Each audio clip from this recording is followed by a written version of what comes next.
একপাশে ভেসে আসছে আজানের ধ্বনি, অপর পাশেই চলছে পূজার আয়োজন।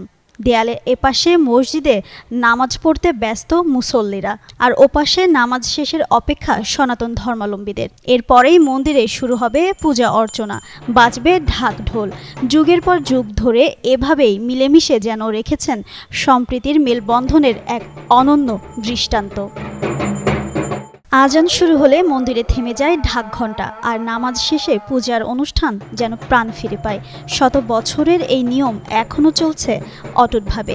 জানা যায় জমিদার মনমোহন রায়ের দান করা জমিতে এই মন্দিরটি তৈরি করা হয়। ১৯৭৫ সালের দিকে কালী মন্দিরের পেছনে দেয়াল ঘেঁষে গড়ে ওঠে জামে মসজিদটি। সেই তখন থেকে আজ অবধি এভাবেই পারস্পরিক সৌহার্দ্যবোধ থেকে পালন করা হচ্ছে দুই ধর্ম। আমাদের পুজো করতে কোনো সমস্যা হয় না, বা ওরাও ইসলামেরাও নামাজ পড়ে, ওদেরও কোনো সমস্যা হয় না। যার যার ধর্ম আমরা শেষে পালন করি। এই জিনিসটা আমার খুব ভালো লাগে। ওরা আমাদের সহযোগিতা করে, আমরা ওদের সহযোগিতা করি। আমরা মুসলমানেরা এবং হিন্দুরা উভয় খুব সম্প্রীতির সাথে তাদের ধর্ম তারা পালন করছে, আমাদের ধর্ম আমরা পালন করছি।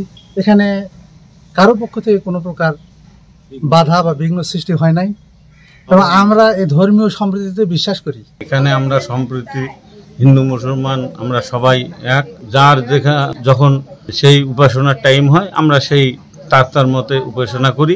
আমরা সম্প্রীতির দেশ হিসেবে আমরা ভালো আছি। শত বছর ধরে পাশাপাশি অবস্থান করছে গাইবান্ধার সুন্দরগঞ্জের সার্বজনীন শ্রী শ্রী জয়মা কালী মন্দির ও রামধন কালীতলা বাজার জামে মসজিদ। স্থানীয়রা একে দেখছেন সাম্প্রদায়িক সম্প্রীতির অনন্য নজির হিসেবে। আমরা তো নাদের যখন নামাজ শুরু হয় আমাদের পূজা বন্দনা বন্ধ রাখি, আর আমাদের যখন পূজা শুরু হয় তখন ওনারা নামাজ বন্দনা বন্ধ রাখে। এই সম্প্রীতি বজায় রাখিয়ে আমরা পরস্পরের ভ্রাতৃত্ব রক্ষা করিয়ে আমরা এই পূজা অর্চনা করে এসেছি। আমাদের বর্তমানে কোনো অসুবিধা নেই, আগামী ভবিষ্যতেও মনে হয় আমাদের কোনো অসুবিধা হবে না। এখানে দুর্গা মন্দির এবং মসজিদের দ্রুত মাঝখানে শুধুমাত্র একটা ওয়াল, এবং এটা যুগ যুগ ধরে তারা পূজা অর্চনা এবং মুসলমানরা ধর্মীয় প্রার্থনা করতেছে। কেউ কারো প্রতিবন্ধকতা তৈরি করেনি এবং সবাই সবাইকে সহযোগিতা করতেছে। এটা একটা অনন্য উদাহরণ। এই সম্প্রীতির উজ্জ্বল নিদর্শন আজও জ্বলজ্বল করছে সুন্দরগঞ্জের রামধন কালীতলা বাজারে।